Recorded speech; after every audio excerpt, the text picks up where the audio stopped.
c'est à vous, Conscience publique.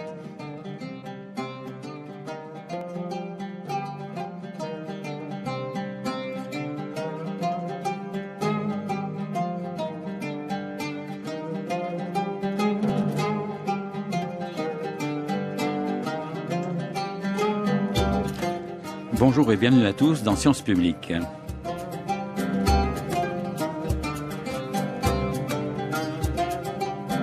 Merci d'être fidèle au rendez-vous quotidien des émissions de sciences de France Culture. Aujourd'hui, nous participons à la journée spéciale consacrée par France Culture à Israël et la Palestine, au moment où Mahmoud Abbas doit demander à l'ONU une reconnaissance d'un État palestinien. Sciences publiques se penche sur les questions particulières posées par l'archéologie dans un tel contexte. Bien entendu, vos réflexions et vos commentaires sont attendus sur le site de Sciences publiques au sujet de notre débat d'aujourd'hui.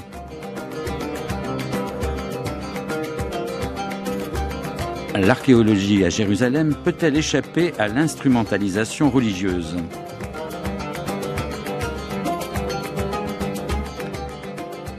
La Bible, écrite aux alentours du 7e siècle avant Jésus-Christ, mentionne l'existence de 3 temples à Jérusalem. Le plus ancien, le temple de Salomon, aurait été construit au 10e siècle avant Jésus-Christ et détruit en 587 avant Jésus-Christ par Nabuchodonosor II. Toujours selon la Bible, le second temple aurait été construit à Jérusalem après la libération des Juifs de leur captivité à Babylone. Cette construction s'étendrait de moins 536 à moins 515. Enfin, le troisième temple, celui d'Hérode, qui constitue une extension très importante du second temple, aurait commencé en moins 19 et il aurait été détruit en 70 par Titus. Les restes du mur occidental de ce dernier temple est devenu le fameux mur des Lamentations, où les pèlerins venaient pleurer la destruction du temple de Salomon et l'exil du peuple juif.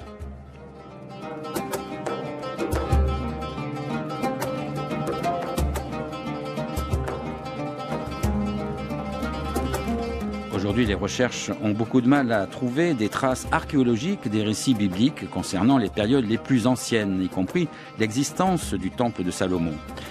Dans le livre des rois de la Bible, sa construction résulte d'une demande divine adressée au roi David. Le bâtiment devant abriter l'arche d'alliance, le coffre contenant les tables de la loi, c'est-à-dire les 10 commandements donnés à Moïse sur le mont Sinaï. C'est le roi Salomon, fils du roi David, qui aurait exécuté la fameuse construction du temple de Salomon.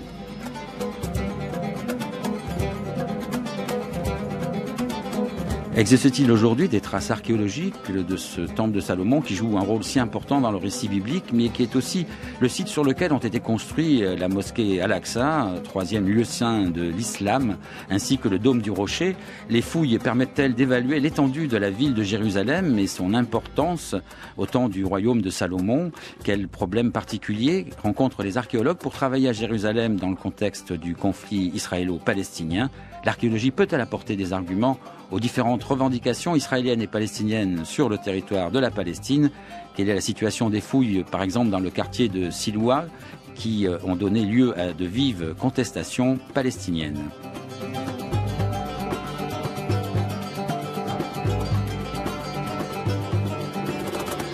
Pour aborder ces questions très sensibles où sciences, religion et politique sont intimement mêlées, nous recevons aujourd'hui dans Sciences publiques Gerald Fickenstein, archéologue du département des Antiquités d'Israël, docteur en archéologie de l'Université Paris 1, habilité en histoire ancienne de l'Université de Tours. Jean-Baptiste Humbert est dominicain, directeur du département archéologie de l'École biblique et archéologique française de Jérusalem, lieu où il se trouve avec nous en duplex en compagnie de Gerald Fickenstein. Et nous recevons également Estelle Villeneuve, archéologue, chercheur associée à la Maison de l'archéologie et de l'ethnologie de Nanterre et collaboratrice à la revue Le Monde de la Bible. Donc elle participe avec moi à l'émission en direct depuis le studio 168 de la Maison de la Radio. Et je vous rappelle que vous pouvez nous communiquer vos commentaires et vos réflexions sur le site de Sciences publiques sur franceculture.com. Alors, Jean-Baptiste Humbert, bonjour. Est-ce que vous êtes avec nous, justement ? Est-ce que vous nous entendez? Vous êtes là, c'est la magie du duplex. Merci de participer à cette émission.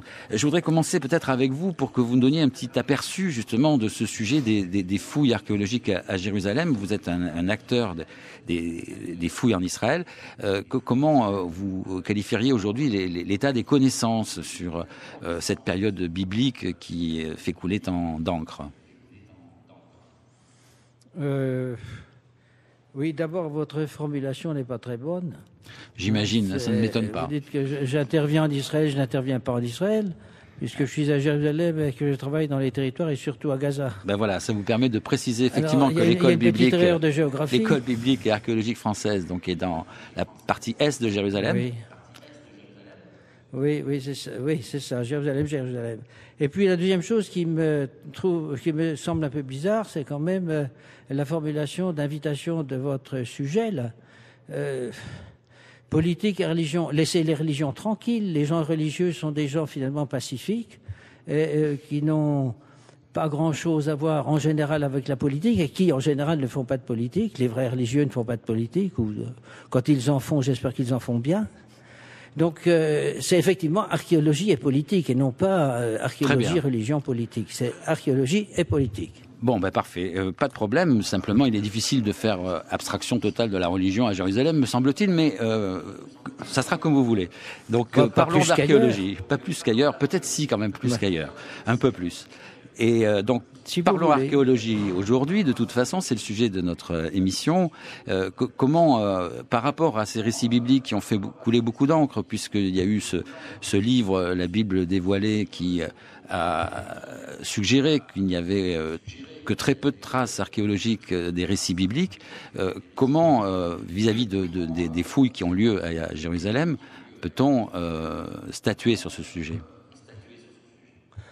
Ouais, c'est un gros domaine, un gros dossier. Il est extrêmement difficile d'entrer là-dedans sans beaucoup de temps, sans des précautions, etc., parce que vos auditeurs ne sont pas au fait de l'actualité des dossiers, donc on ne peut que égratigner la pomme, si vous voulez. Égratignons, donnons envie à nos auditeurs d'en savoir plus. Il paraît, j'ai cru comprendre que Israël Finkelstein est en ligne avec nous, là. Non, pas du tout, non. Il n'est pas là. Vous êtes avec c'est Gérald Finkelstein. Oui. Mais vous devez être avec lui, théoriquement. Les Finkelstein s'empilent, là, oui.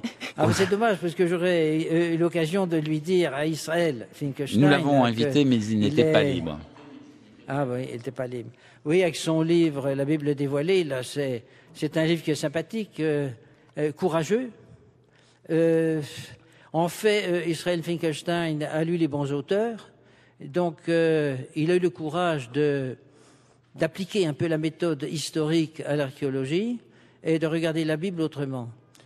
Donc, chose très, très utile, nécessaire même. Pour moi, si vous me demandez mon opinion, personnellement, je le trouve même un peu en retard. On est un peu plus ambitieux, dans la mesure où ce qui m'a chagriné, parce que j'aime beaucoup Israël Finkelstein, j'ai rencontré plusieurs fois et il s'était grillé dans un cocktail. « Ah, Jean-Baptiste, vous êtes des nôtres !» J'ai dit « Oui, effectivement, je suis pour ceux qui vont de l'avant. » Et ce qui m'a chagriné, c'est qu'à un moment donné, dans son livre, il s'occupe de la crise deutéronomiste et il la remonte évidemment de toute force avant l'exil. Donc il veut renouer le phénomène Bible par un moyen un peu ténu avec la royauté, la période royale dont vous parliez tout à l'heure dans l'introduction. Donc à mon avis, pour moi, on ne peut pas parler de Bible. Si vous parlez de Jérusalem et que vous voulez absolument faire de la religion à Jérusalem, on parle de Bible. Entre autres, pas seulement, mais de la Bible. Et pour moi, la Bible n'a rien à voir avec la période royale, elle est beaucoup plus tardive. Il faut attendre, pour avoir une Bible, le phénomène bibliothèque à Alexandrie, un phénomène alexandrin, un phénomène intellectuel fort qui, lui, va faire la Bible. Eh bien, ce phénomène Bible apparaît quand le temple de Jérusalem est détruit depuis plusieurs siècles. On va revenir sur ce point. Je voudrais faire notre premier tour de table. Gérald Finkelstein, bonjour. Oui, bonjour. Vous êtes là aussi, c'est formidable. Il y a eu un petit moment d'inquiétude. Merci d'être avec nous. Justement, sur ce terrain-là des fouilles archéologiques, particulièrement à Jérusalem. Je sais qu'il y a des fouilles également dans d'autres régions de la Palestine. Quel est votre sentiment par rapport justement à cette, semble-t-il, absence de traces concernant les périodes les plus reculées mentionnées par la Bible? Oui, bien écoutez, moi je suis invité à l'école biblique qui, comme le disait Jean-Baptiste, est à Jérusalem-Est, qui n'est pas reconnu comme étant Israël. Ceci dit, je tiens ici à préciser que je vais représenter donc l'archéologie israélienne. Juste pour ne pas avoir à revenir sur le sujet de David Salomon et surtout la royauté, peu importe quand le livre a été écrit, l'archéologie de la royauté des royautés qui ont suivi les règnes mythologiques ou non de David et Salomon ne pose absolument aucun problème. Les fouilles archéologiques sont très riches, nous avons ces périodes, nous savons bien les dater. Le problème, c'est vraiment la genèse donc des Israélites. Et quand je dis que nous n'avons aucun problème, je précise quand même que nous avons aussi de l'épigraphie, de la petite en général, puisqu'il s'agit de sceaux souvent. Mais encore une fois, nous n'avons aucun problème pour le royaume de Juda et le royaume d'Israël, donc les premiers royaumes juifs. C'est-à-dire, vous voulez dire que vous n'avez pas de problème. Qu'est-ce que vous voulez dire par là? Est-ce que ça veut dire qu'il y a des traces archéologiques? On a des restes du temple. On a des traces archéologiques, enfin des traces. Je pense qu'on peut utiliser un autre terme puisqu'il s'agit franchement de murs et de malheureusement uniquement les bulles et les sceaux d'archives qui ont disparu à cause du climat, d'humidité de Jérusalem, mais nous en avons quand même d'assez nombreuses avec des noms dont certains se retrouvent dans la Bible et on peut même dire que quelques personnages peuvent être tout à fait identifiés avec ce texte qui, encore une fois, peut très bien avoir été écrit, et ça ne me dérange pas personnellement, on écrit son histoire quand on peut. On sait qu'il y avait probablement des annales aussi de rois comme il y en avait en Mésopotamie. Malheureusement, nous ne les avons pas. Donc, je reviens donc à l'archéologie. Nous avons des traces très solides pour les périodes du 9e, 8e et 7e siècle. Et donc, ça ne remonte pas. Est-ce que ça remonte au temple de Salomon? On peut essayer de bien préciser par rapport à ces trois grandes phases, même si elles sont... avant la destruction... Avant la destruction du temple. En ce qui concerne, alors vous avez posé une question, enfin entre guillemets amusante, moi je la trouve plutôt triste. Avons-nous des restes du temple de Jérusalem? Et il est bien évident qu'on ne peut pas faire de fouilles sur l'esplanade qu'on appelle aujourd'hui des mosquées parce qu'il y a une mosquée dessus et que en fait aujourd'hui toute l'esplanade est devenue une mosquée, le dôme du Rocher n'ayant pas été construit comme mosquée. Ben, je peux vous dire que à une occasion que moi je trouve miraculeuse, parce qu'en plus je ne connaissais pas les données, il a fallu faire une tranchée sur l'esplanade pour installer un câble électrique. Et il y avait des Israéliens qui regardaient donc le creusement de cette tranchée, bien entendu le plus étroite possible pour ne mettre que le câble. Et bien, figurez-vous que des tessons du 9e, 8e siècle sont sortis de là, exactement la même culture matérielle que Megiddo, Lachish ou d'autres, ou même Jérusalem dans la cité de David, donc que l'on trouve dans des contextes beaucoup plus clairs. Donc il y a une présence de cette période-là sur l'esplanade. Encore une fois, ce qui pose problème, c'est les personnes de David et Salomon, qui pourraient très bien être des personnages mythologiques. Ceci dit, je ne pense pas que la Grèce ou la Mésopotamie aient le monopole de la mythologie pour les origines de leur propre peuple ou civilisation. Bon, on va y revenir avec Jean-Baptiste Humbert également. Estelle Villeneuve, bonjour. Bonjour. Vous êtes avec moi, ce qui fait que je ne suis pas seul dans le studio à Paris, ce qui est très important. Comment quel regard vous portez sur cette question, en particulier du temple de Salomon, puisque visiblement il y a quand même un fort débat sur l'existence de ce temple même et sur la réalité des personnages qui y sont associés. Alors moi j'ai le regard de quelqu'un qui lit la littérature scientifique depuis de nombreuses années, mais qui ne suis pas praticienne directement de ce terrain-là. Alors ce que j'ai compris de la situation, c'est qu'il y a depuis une dizaine d'années maintenant une reprise des fouilles après une interruption de plusieurs décennies. Et donc en particulier les fouilles d'une archéologue qui s'appelle Eilat Mazar, qui a repris les fouilles sur le dessus de la cité de David. Hein, c'est donc cette petite croupe, cette petite colline qui se trouve au sud de la zone des temples, qu'on appelle aussi la colline de l'Ophel. Et donc elle a trouvé un certain nombre de vestiges archéologiques assez importants, de grands murs, etc. Et alors elle a très vite affirmé avoir trouvé le palais de David. Alors le palais de David, en lien, je veux dire chronologiquement, elle la date du Xe siècle, et ça représente la période dite de la monarchie unifiée. Et ça m'amène à faire peut-être une petite précision par rapport à ce que Gérald de Finkelstein a dit tout à l'heure. Effectivement, pour la période des royaumes séparés d'Israël et de Juda, qui, dans la chronologie traditionnelle, commence en 925, c'est-à-dire à la fin du Xe siècle, il n'y a, dans le fond, pas tellement de problème d'attestation archéologique. La difficulté, c'est pour la période qui précède, donc la période de cet royaume unifié, sous les règnes de David et Salomon. Et là, le débat se situe en réalité là, le débat archéologique.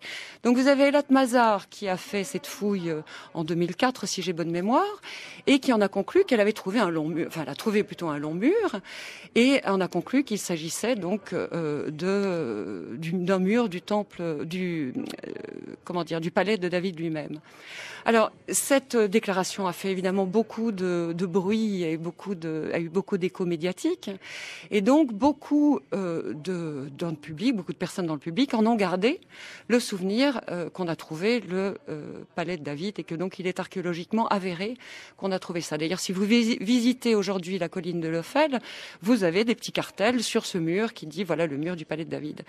Alors la difficulté, c'est un problème de chronologie, c'est un problème de datation tout simple et de discussion sur ce point. Alors des collègues d'Eilat Mazar ont d'ailleurs repris le dossier et sont arrivés à d'autres conclusions.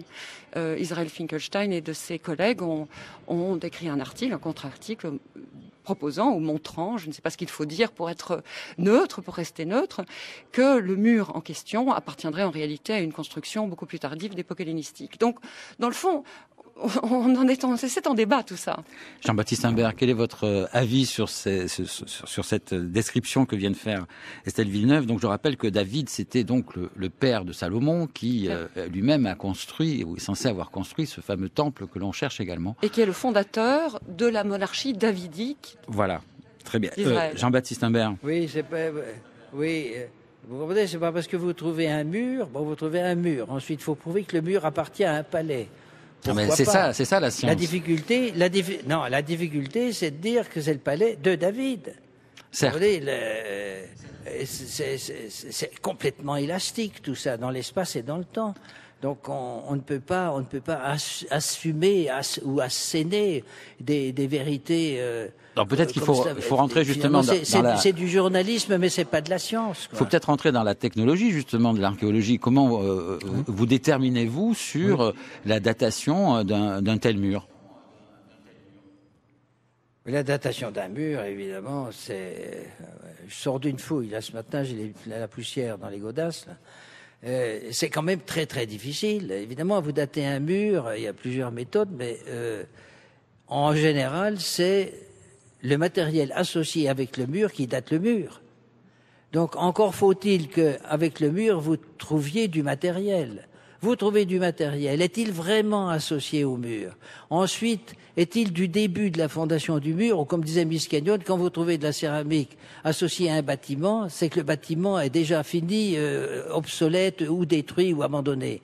Donc la céramique date l'abandon, mais jamais la fondation. Ce qui date la fondation, c'est ce qu'il y a sous le mur. Alors il faudrait qu'elle montre, Eilat Mazar, ce qu'elle a trouvé sous le mur. Alors, vous savez, ce sont des techniques finalement très barbantes. Hein. L'archéologie, c'est pas une sinécure, c'est pas amusant du tout. Donc on a les pieds dans la poussière dans les yeux, et puis on regarde la tesson, c'est associé, pas associé, dessous, au-dessus, etc. Et les gens disent oui, non, tu as tort, tu as raison, etc. Donc finalement, il faut des contextes, si vous voulez, archéologiques très bien conservés pour pouvoir dire ce mur date de telle époque. Chose très différente pour les périodes tardives, parce qu'il y a beaucoup de monnaies. Hein. Gérald parlait de la période ancienne, il n'y a pas de monnaie. Quand vous trouvez dans un bâtiment à peu près 500 ou 600 monnaies, bon, vous faites grosso modo une espèce de dénominateur commun, vous arrivez en gros à une date. Donc ça, pour les périodes tardives, ça marche assez bien. Pour les périodes plus anciennes, beaucoup plus difficile. Ensuite, les tessons, c'est le problème d'Israël, Finkelstein. Les tessons, il a bien raison, c'est-à-dire telle forme céramique, tel corpus céramique, tel ensemble de céramique, tel type, date-t-il de quelle époque? Cet élastique, on n'a pas, encore une fois, élastique, on n'a pas construit une marmite comme on ferait aujourd'hui, une cocotte minute, et puis 5 ans après, une nouvelle cocotte minute qui permet de dire, il y en a une qui est plus ancienne que l'autre. Vous savez, il y a des marmites qui ont duré 1000 ans.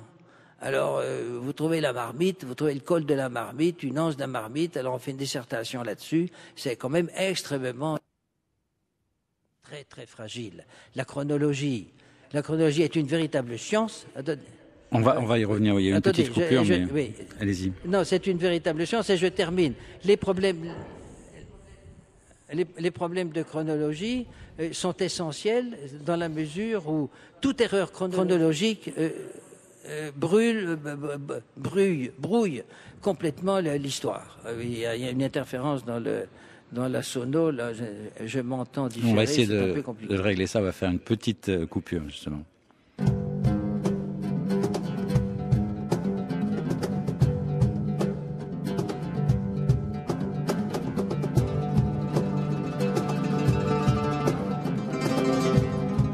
Je vous rappelle que vous écoutez Sciences Publiques sur France Culture et que nous débattons aujourd'hui de la question: l'archéologie à Jérusalem peut-elle échapper à l'instrumentalisation religieuse, avec Gérald Fickenstein, archéologue du département des Antiquités d'Israël, Jean-Baptiste Imbert, dominicain, responsable directeur du département archéologie de l'école biblique et archéologique française de Jérusalem. Tous les deux se trouvent d'ailleurs dans cette école en duplex avec nous. Et nous avons Estelle Villeneuve, archéologue et collaboratrice à la revue Le Monde de la Bible, en direct depuis la Maison de la Radio avec moi.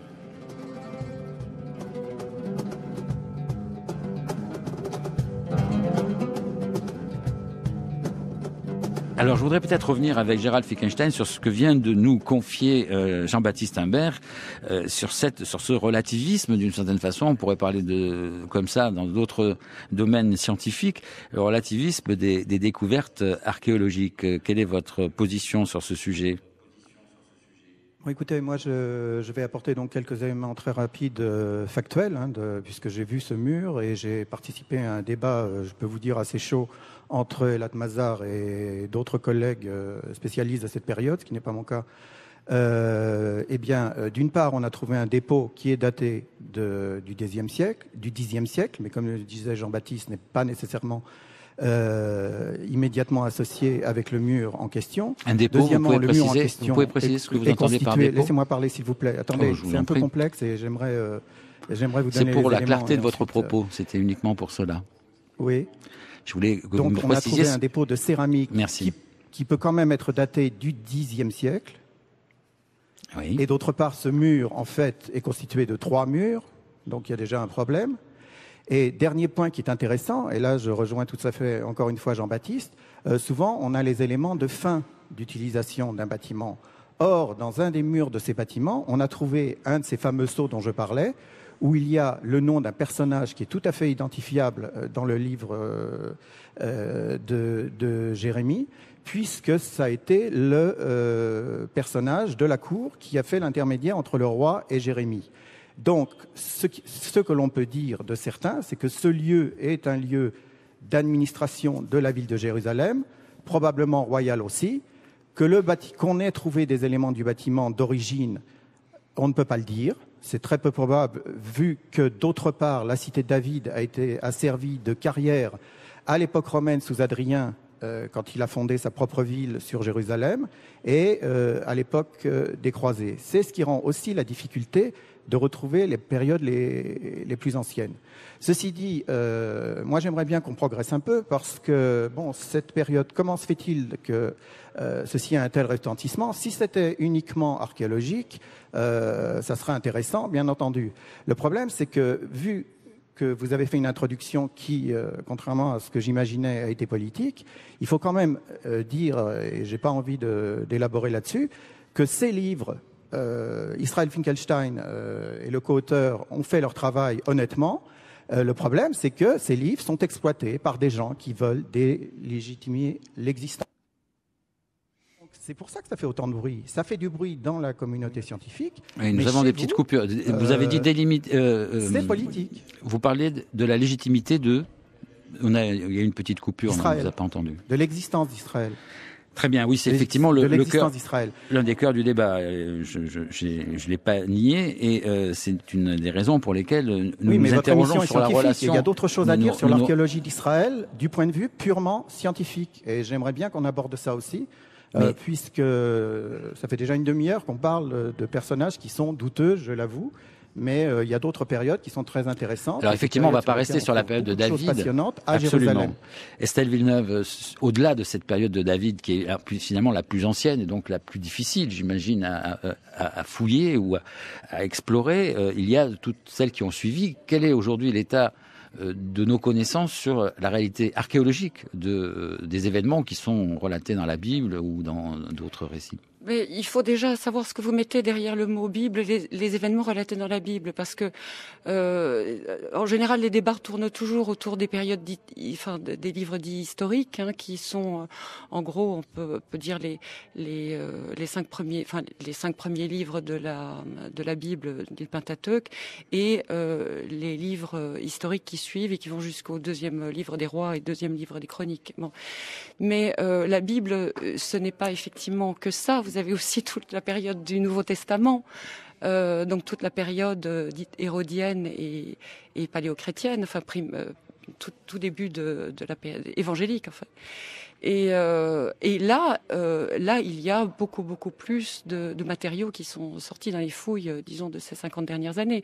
C'est vrai que les grands programmes architecturaux qui ont eu lieu depuis 1967 à Jérusalem ont favorisé la découverte de l'état antique de la ville, et donc documenter tous des quartiers entiers sur la vie telle que elle se vivait à Jérusalem au 1er siècle de notre ère. Donc là, il y a un énorme matériel qui est sorti des fouilles. Jean-Baptiste Imbert, sur ce sujet de ce qui finalement est sorti d'important dans les fouilles de Jérusalem, peut-être pour les périodes plus récentes que celle de David ou Salomon. Moi, je me sens un peu gêné là-dedans. Vous comprenez oui, je me sens gêné parce que expliquez-nous pourquoi. Toute cette archéologie est assez modeste. J'ai l'habitude de dire, c'est pas très poli pour la région, mais j'ai l'habitude de dire que l'archéologie d'Israël-Palestine est la plus pauvre de toute la région. Et évidemment, parce que c'était un pays pauvre. Et vous comprenez, le phénomène Bible, c'est ça qui est important. Évidemment, je crois que vous ne voulez pas revenir là-dessus, mais enfin, le phénomène Bible, qui est une répercussion énorme, qui est une des racines du monde occidental, etc. Donc c'est un dossier, enfin plus qu'un dossier, un élément extrêmement important, fondateur de notre civilisation. Alors, à cause de cette importance, le contraste est frappant avec l'extraordinaire modestie de l'archéologie de la région. La grande difficulté, c'est que un certain nombre de gens souffrent d'une fausse vue. Si vous voulez, à cause de l'importance de la Bible, on décalque la gloire des archéologies syriennes, turques, irakiennes, égyptiennes. Or, en fait, on ne peut pas calquer ou décalquer plutôt la Mésopotamie ou la Syrie dont l'archéologie est extraordinairement glorieuse sur le phénomène Bible. Ça, c'est une erreur de perspective qui ne mène absolument nulle part. Est-ce que Gérald Fickenstein est d'accord avec votre interprétation ?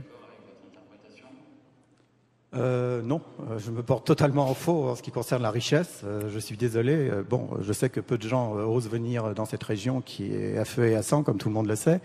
C'est une plaisanterie, bien entendu. Non, dans l'optique qui est celle de votre titre, hein, puisque oui.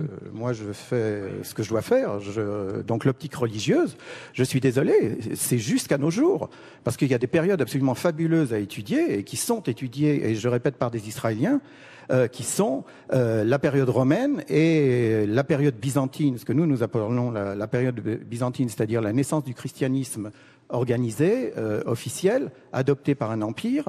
En Israël, il y a une sorte de boutade qui dit que on ne peut pas faire une fouille sans trouver une église byzantine.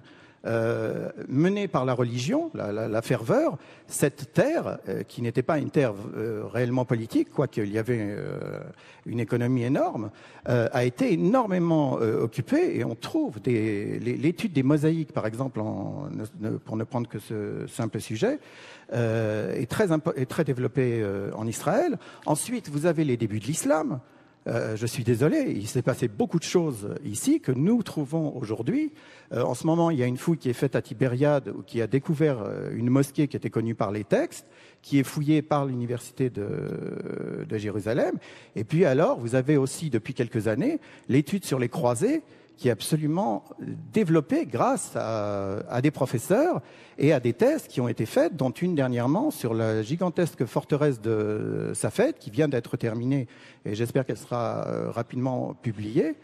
Et ceci continue jusqu'à même le 19-20e siècle, puisque moi-même, j'ai fait une fouille en dehors de la porte neuve de Jérusalem, qui, comme son nom l'indique, est la dernière porte creusée à Jérusalem ouverte, à Jérusalem, et j'ai pu faire revivre un monastère, un couvent qui se trouvait juste à l'extérieur des murs, puisqu'il y avait des bâtiments à l'extérieur des murs, qui était passionnant, et il y avait en plus des traces d'un combat très très dur en 48.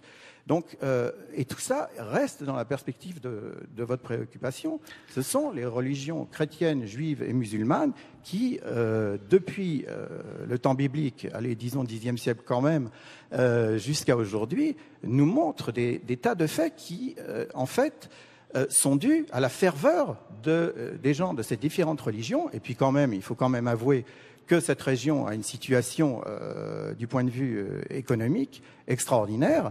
Et enfin, je dirais juste un mot, parce que j'aurais dû en parler avant, c'est la période du roi Hérode.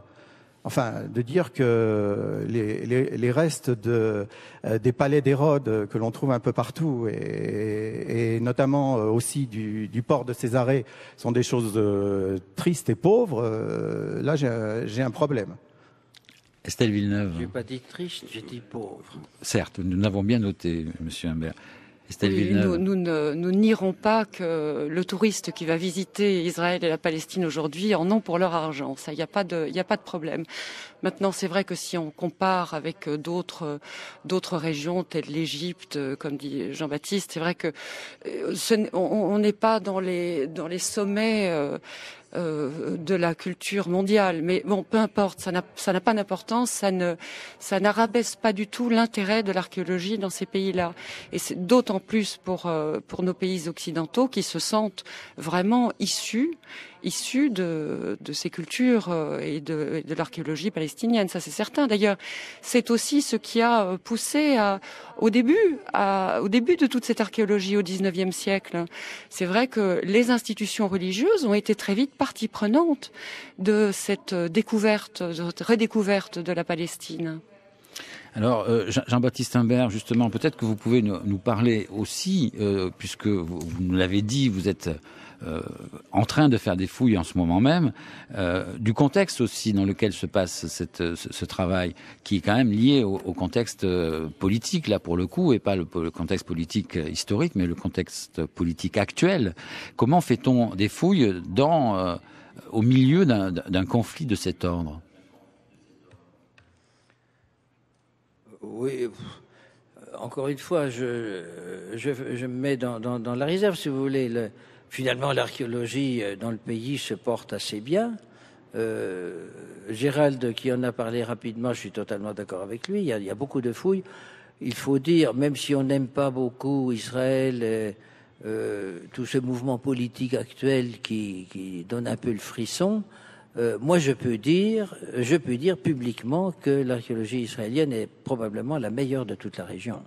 Et comme l'a répété Gérald aussi, ce qui m'impressionne beaucoup, c'est que la société israélienne prend en compte aujourd'hui, ce qui n'était pas le cas auparavant, toutes les périodes. Et ça, c'est vraiment la prise en compte, si vous voulez, du patrimoine dans son ensemble. Ça, c'est extraordinaire. Et il y a peu de pays qui le font, peut-être en Europe, mais et encore. Comment fait-on des fouilles dans le pays? Attendez, il y a plusieurs régions. Vous avez Israël. En Israël, je viens d'en parler. Les fouilles sont glorieuses. Il y a beaucoup de missions occidentales, étrangères, qui viennent, qui travaillent, qui font du bon travail. Ils sont bien dirigés. Il y a des résultats assez spectaculaires, au moins pour la région. Israël, c'est Israël, ça tourne bien. Et ce sont des gens qui ont une énorme expérience, qui ont des résultats rapidement et de bons résultats. Si vous voulez, ils n'hésitent plus. Alors, dans la presse... il y a la deuxième région. Vous avez les territoires occupés. Alors, il y a une partie des territoires occupés où, évidemment, Israël agit encore pour sauver le patrimoine. De quelle manière? On pose quelques questions. J'espère aussi qu'ils sont honnêtes. Il y a ce qu'on appelle la zone A, c'est-à-dire sous la juridiction des Palestiniens eux-mêmes, qui essaient de faire une archéologie comme ils peuvent. C'est-à-dire avec peu de moyens, pas de budget, des compétences souvent, disons, dispersées. Donc l'archéologie dans les territoires est assez pauvre et nous sommes nombreux. Même si moi j'interviens dans les territoires, ou plutôt à Gaza, nous sommes nombreux à dire que le patrimoine archéologique et historique dans la Palestine souffre beaucoup pour le moment. Et qu'à mon avis, s'il y a une urgence quelque part de la part des nations, et des étrangers, des universités, il faut intervenir en Palestine pour sauver le patrimoine qui est très menacé. Ensuite, vous avez effectivement Jérusalem, qui est encore une unité à part. J'interviens dans Jérusalem d'une manière ponctuelle. Je ne m'y suis pas jeté. Je n'aime pas trop Jérusalem. Mais le gouvernement français a des domaines français dans Jérusalem dont il prend soin, dont il s'occupe. Et c'est le moment maintenant de revaloriser ces grands sites importants, comme le Tombeau des Rois, par exemple, comme le domaine de l'Éléona, site constantinien. Il faut les revaloriser. Et effectivement, il est, disons, normal que ce soit des Français qui interviennent dans un domaine français. Et je dois dire que la collaboration avec les autorités israéliennes de Jérusalem, dans le domaine de l'archéologie, ça se passe bien. Alors Gérald Fickenstein, on a entendu parler aussi dans la presse de difficultés dans certains quartiers, le fameux quartier de Silois en particulier. Que s'est-il passé? Pouvez-vous nous raconter en quelques mots ce cas particulier, peut-être, qui illustre la difficulté de certaines fouilles? Écoutez, c'est une bonne occasion de vous dire que j'ai fait une déclaration devant un forum d'archéologues et du directeur de la direction des antiquités au sujet de la cité de David, qui en fait est entourée par deux vallées, et l'une d'elles est au pied de la colline qui se trouve de l'autre côté, qui est avec le village de Siloé.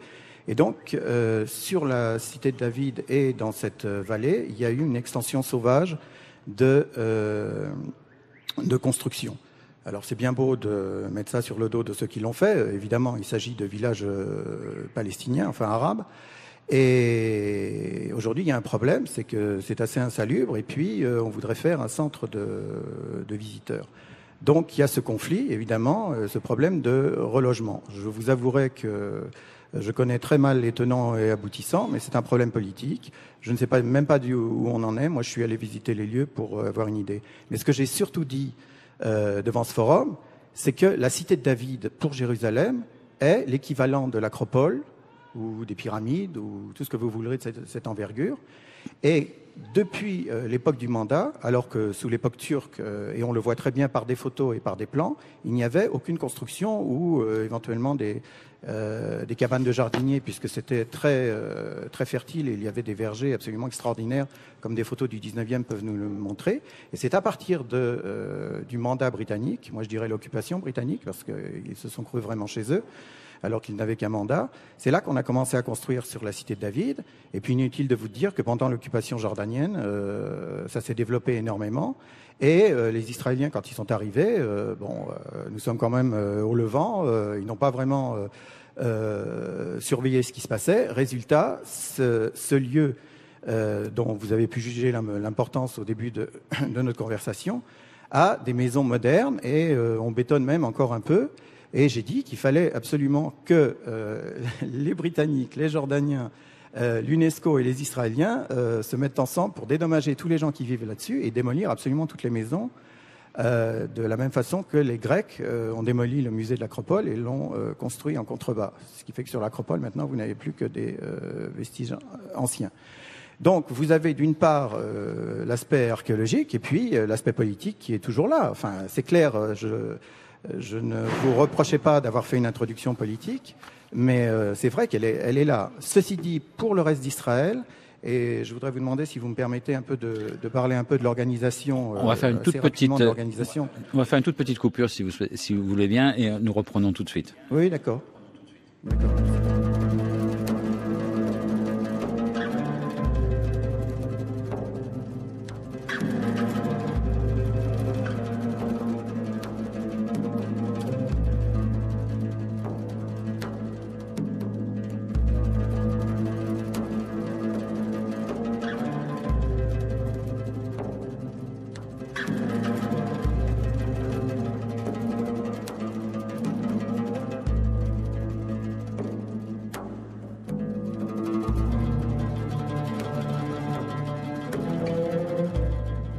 Vous écoutez Sciences Publiques sur France Culture et nous débattons aujourd'hui de la question: l'archéologie à Jérusalem peut-elle échapper à l'instrumentalisation religieuse, avec Gérard Finkelstein, archéologue du département des Antiquités d'Israël, Jean-Baptiste Humbert, directeur du département archéologie à l'école biblique et archéologique française de Jérusalem, où il se trouve en duplex avec Gérald Finkelstein. Et nous recevons également Estelle Villeneuve, archéologue, collaboratrice à la revue Le Monde de la Bible, qui est en direct depuis la Maison de la Radio avec moi.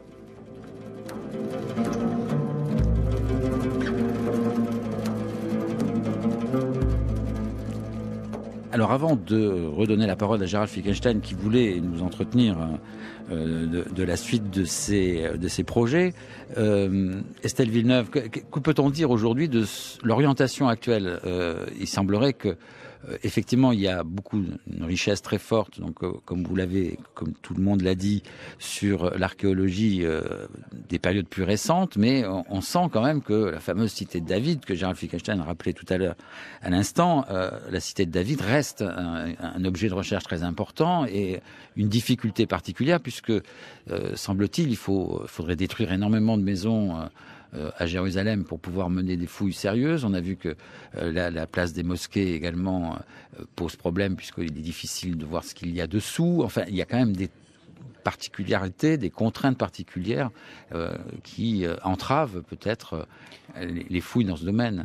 Mais c'est vrai de Jérusalem comme de n'importe quelle archéologie dite urbaine. Hein. Dès qu'on fouille en ville, forcément, on est obligé de détruire les maisons pour pouvoir creuser dessous. Sauf que le conflit n'arrange peut-être pas les choses. J'ai envie de dire, le conflit n'arrange pas les choses. Peut-être, disons que le conflit ne simplifie pas les choses, mais vous avez des problèmes qui sont aussi cruciaux dans d'autres endroits. J'ai fouillé pendant tout un temps en Syrie, à Bosra, par exemple. Bosra, c'était une magnifique ville d'époque romaine qui avait été habitée sans discontinuer jusqu'à aujourd'hui, jusque dans les années 80, quand nous y fouillons. Eh bien, au nom de l'archéologie, on a délogé les populations pour créer une sorte de conservatoire archéologique. La seule chose, c'est que comme les gens n'entretenaient plus, tout s'est détruit. Donc, si vous voulez, on est dans une archéologie urbaine à Jérusalem avec une spécificité particulière, c'est que c'est une ville dont l'archéologie est très sensible. Mais techniquement, c'est la même chose que partout ailleurs. Donc oui, la cité de David, évidemment, est au cœur de la sensibilité. C'est vrai qu'il y a quelque chose d'extrêmement chaud et ça aimante tous les débats brûlants aujourd'hui, ça c'est certain. Gérald Fickenstein, les projets dans ce domaine, est-ce qu'ils sont justement soumis à ce problème d'urbanisme aggravé par le conflit actuel ? Écoutez, moi personnellement, la seule chaleur que je ressens, c'est celle en ce moment. Moi aussi, je fouille et je fais je peux dire, des kilomètres sous le soleil. Heureusement, j'ai un chapeau. Ceci dit, le cadre, et encore une fois, je parle d'Israël, évidemment, Israël des frontières de 48. Il y a beaucoup de choses qui se font, et il y en a beaucoup trop. Israël est un pays qui se développe énormément, c'est un pays très dynamique. Résultat, il faut faire beaucoup de prévention. Alors, c'est la direction des antiquités d'Israël qui en fait la majorité, les universités en font aussi. Et puis, il y a aussi ces sites très intéressants qui demanderaient à être étudiés en fouilles programmées pour la science pure, qui ne risquent pas d'être démolis parce qu'ils sont classés ou dans un parc national. L'ennui, c'est que contrairement à d'autres pays qui ont été cités, notamment la Syrie, qui est vraiment très passionnante et qui déborde de présence étrangère et surtout française, à part les Américains, nous n'avons pas beaucoup d'équipes étrangères qui viennent travailler ici. Je citerai tout de suite une exception très récente. Il y a une équipe de médiévistes qui ont travaillé depuis quelques années et qui viennent de terminer ce mois-ci l'étude des remparts de Saint-Louis à Césarée, et ça fait toujours plaisir. Ce que je veux dire tout simplement, c'est qu'il y a un boycott de fait de l'Europe sur Israël. Je répète, Israël, territoire d'Israël, et je trouve que c'est déplorable parce que, encore une fois, moi je m'étais positionné dans votre émission par rapport au titre général de votre série et peut-être un peu moins sur celui du titre de cette émission, dans une optique scientifique. Il faudrait savoir exactement si les scientifiques restent des scientifiques avec une vue haute par rapport politique, à moins évidemment d'avoir l'impression que les Israéliens sont de véritables monstres et qu'on ne va pas collaborer avec des monstres comparables à, je ne citerai pas de nom, mais je pense que chacun a en tête des noms possibles. Ce qui est vraiment pénible, c'est que l'image d'Israël à l'étranger est monstrueuse. Et je peux vous dire que des gens qui viennent ici ont envie d'y revenir. Quand ils viennent la première fois, ils se demandent, mais suis-je bien dans le pays dont on me parle sans arrêt? Alors, oui. Encore une fois, puisque la politique est là, je vous le dis, il faut arrêter tout ça et il faut que les équipes étrangères reviennent, parce qu'elles ont été là pendant un certain temps sur Israël. Merci. Jean-Baptiste Humbert, quel est votre sentiment sur la présence étrangère, l'action étrangère peut-être en matière d'archéologie en Israël et aussi dans les territoires occupés? Effectivement, tel que Gérald s'exprime, les interventions étrangères, disons occidentales, il y a des Japonais aussi bon, qui s'en sont occupés, mais les interventions occidentales sont reçues comme une action politique. Or, à mon avis... C'est-à-dire une action politique... Gérald, nous faisons de la science pure, de la science dégagée. Donc, à mon avis... Vous êtes sûr que cela existe, la science pure? Heureusement. Disons, oui, le mot est mal choisi, disons, surtout en Israël, pur, impur. Alors, mais à part la plaisanterie, non, on peut quand même viser à une certaine neutralité. Moi, je fouille toutes les périodes sans état d'âme et sans vibration religieuse. Même si je suis chrétien, je vais avoir la même émotion en fouillant une mosquée qu'une église. Alors peut-être vous pourriez justement nous dire deux mots sur l'école biblique et archéologique française de Jérusalem. Puis quelle est sa position par rapport dans ce contexte où finalement les équipes étrangères peut-être manquent à l'appel. Quel est votre rôle? Mais non, ça ne manque pas à l'appel, parce que, je le répète, je l'ai dit tout à l'heure, Gérald va dans mon sens aussi. Israël est un pays où l'archéologie est très à l'honneur, très développée, très pointue. Ils ont beaucoup de résultats. Le pays est très fouillé. Je dis ma formule: Israël est le pays au monde où il y a le plus d'archéologues au mètre carré. Bon, alors moi je répète en contrepoint, si vous voulez, que il faut sauver le patrimoine de ce qui entoure. Il n'y a pas que Israël, c'est pas parce que Israël, Bible. Alors effectivement, les milieux américains pieux, chrétiens, protestants, tout ça. Alors évidemment, ils ont les yeux qui papillotent avec de l'or dans les yeux. Alors, mais et vous disiez en début d'émission que la question, vous disiez en début d'émission que la question n'était pas religieuse. Or là, visiblement, en votre interprétation, l'est légèrement. Oui. Oui, elle l'est, si vous voulez. C'est exactement la gangue dont il faut se débarrasser pour faire une archéologie scientifique neutre. Vous voyez ce que je veux vous dire? Il devrait trouver un exemple. Estelle Villeneuve, cette archéologie neutre, vous paraît-elle possible? Je voudrais terminer une phrase, parce que je bafouille. Il faudrait. Si vous voulez, moi je milite pour une archéologie qui n'a pas de frontières. Les frontières sont la pire des choses en archéologie. Voilà. Très bien. Estelle Villeneuve. Oui, moi je pense qu'il faut distinguer deux choses, peut-être l'archéologie scientifique et les résultats de l'archéologie et la médiatisation de l'archéologie. Et je pense que quand on parle d'archéologie de débat brûlant, c'est plutôt comment cette archéologie est traduite dans les médias. Et effectivement, ça fait soit parce que c'est un sujet sensationnel, soit parce que ça va dans le sens d'émotions religieuses, etc. Donc, mais de fait, la méthode archéologique, elle est la même qu'on soit en Israël, qu'on soit en Palestine ou qu'on soit partout ailleurs. La question des méthodes de fouille est la même, la question des techniques est absolument la même. C'est un pays où on applique un champ méthodologique de la même façon qu'ailleurs. En revanche, c'est vrai qu'il peut y avoir, d'une part, sans que l'archéologue s'en rende compte lui-même, des débats d'idées dans lesquels il s'inscrit et une interprétation qui va aller plus dans un sens que dans l'autre.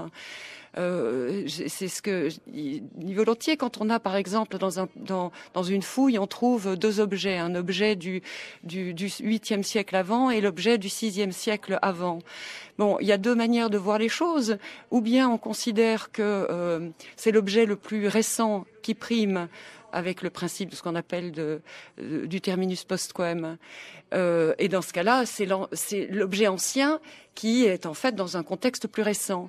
Mais vous pouvez vous dire aussi, oui, mais finalement, notre fouille, elle prouve que l'objet le plus récent était déjà en circulation plus tôt. Vous voyez, donc pour une même situation, il pourrait y avoir deux explications différentes. Bon, alors, eh bien, ce qui ouvre la porte à des interprétations en fonction de ce qu'on préfère. Si on préfère que ce soit plus récent, je caricature, parce que c'est pas comme ça que les choses se passent, mais c'est un exemple un peu caricatural. Donc oui, l'archéologue arrive avec ses propres interprétations, avec son background culturel, avec ses aspirations, avec sa sensibilité. Et c'est vrai que là, ça peut s'exprimer en Israël d'une certaine façon religieuse. Gérald Fickenstein, quel est votre avis sur cette malheureusement difficile difficulté à éviter ce biais culturel et religieux, peut-être dans l'interprétation des résultats de fouilles? Écoutez, moi, ça fait très longtemps que je ne lis plus de journaux français, donc moi, je suis dans la réalité d'ici. Je ne comprends pas de quoi parlait Jean-Baptiste. C'est vrai, enfin, je comprends en partie, excusez-moi. C'est vrai qu'il y a des collèges chrétiens. Bon, on sait le développement je dirais pas des sectes, parce que c'est pas vraiment le terme, mais d'une certaine forme de fanatisme chrétien et de création de collèges qui sont sur ces fonds-là. Et évidemment, ces gens-là ont des rêves et ils veulent trouver, je sais pas, le trésor du temple ou enfin d'autres choses. J'ai pas d'idée précise. Et c'est vrai que ces gens-là ont de l'argent et que ça peut être intéressant. Mais c'est pas de cela que je parlais. Moi, je parle, par exemple, de l'équipe de l'université de Harvard qui a fouillé une ville très importante qui est Ashkelon, où on a trouvé toutes sortes de périodes, notamment les Philistins.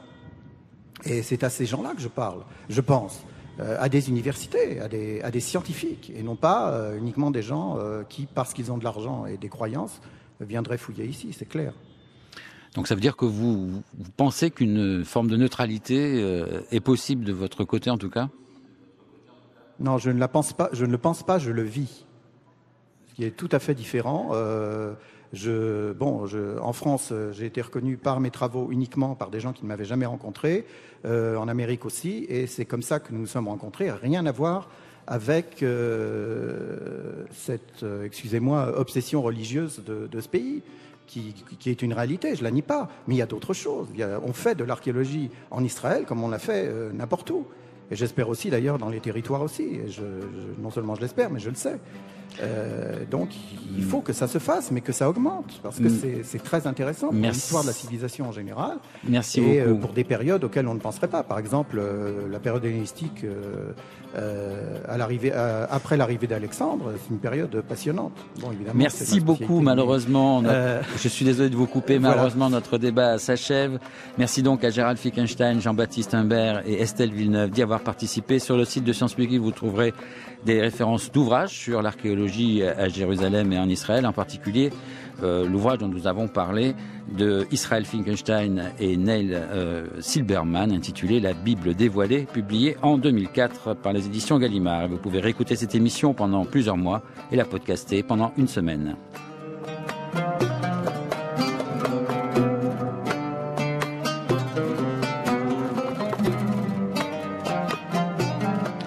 Avant de vous parler de l'émission particulière de Sciences Publiques de la semaine prochaine, 2 mots sur l'annonce qui ce matin a fait trembler les fondements de la physique. Le CNRS a en effet annoncé que les chercheurs du CERN de Genève ont mesuré une vitesse supérieure à celle de la lumière.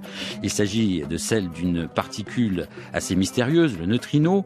Étienne Klein, physicien au CEA et membre du club Sciences Publiques que nous avons joint sur ce sujet, émet 4 hypothèses pour tenter d'expliquer ce résultat.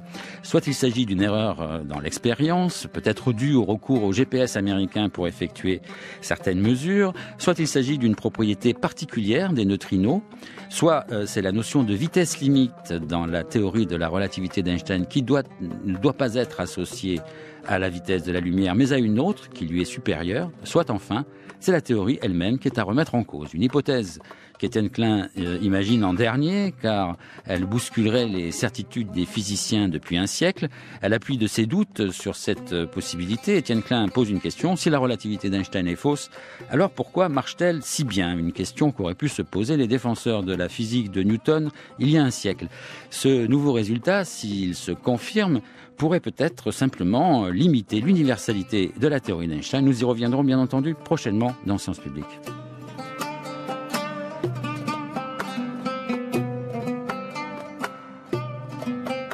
La semaine prochaine, donc vendredi 30 septembre, sera diffusé l'enregistrement en public de Sciences Publiques qui sera réalisé le mardi 27 septembre à partir de 18h au studio 106 de la Maison de la Radio. Il s'agit d'une première réalisée dans le cadre d'un partenariat entre France Culture et l'Institut des Hautes Études en Sciences et Technologies, l'IHEST.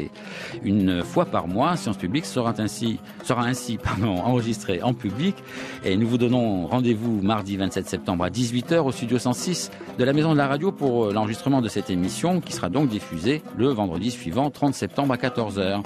Pour cette première, nous débattrons de la question « La science économique existe-t-elle ?» Une interrogation cruciale au moment où l'économie mondiale vit peut-être la crise la plus profonde de son histoire. Les spécialistes que nous avons invités avec Marie-Françoise Chevalier-Le Guyadère, directrice de l'IHEST, répondront à vos questions en fin d'émission. L'enregistrement se prolongera même de 30 minutes, au-delà des 60 minutes diffusées à l'antenne. Et vous pourrez écouter l'intégralité de cet enregistrement sur le site de Sciences Publiques. L'entrée du studio 106 est libre et gratuite, dans la limite des places disponibles, comme l'on dit. Alors venez nombreux pour débattre directement avec nos invités, Annie Cotte, Armand Hachuel, Paul Jorion et Alan Kirman. Vendredi prochain, je répète, 27 septembre à 18h. Le rendez-vous est fixé à la porte A de la Maison de la Radio. Oui, on me dit effectivement que je me suis trompé, c'est bien mardi prochain, 27 septembre à 18h. Rendez-vous à la porte A de la Maison de la Radio. Sciences Publiques, Anne Sécheret, Jean-Guilain Meige, Catherine Donnet, Michel Alberganti, avec à Jérusalem Alex Dang et Christophe Boudin pour le duplex.